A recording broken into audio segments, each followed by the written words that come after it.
Before you criticize someone, you should walk a mile in their shoes. That way when you criticize them, you are a mile away from them and you have their shoes. Playing dead not only comes in handy when face to face with a bear, but also at important business meetings.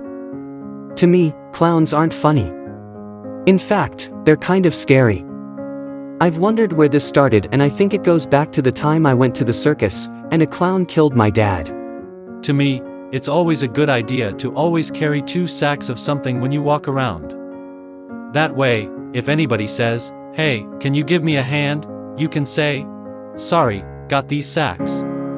If I ever get real rich, I hope I'm not real mean to poor people, like I am now. When I was a kid, my favorite relative was Uncle Caveman. After school, we'd all go play in his cave, and every once in a while he would eat one of us. It wasn't until later that I found out that Uncle Caveman was a bear.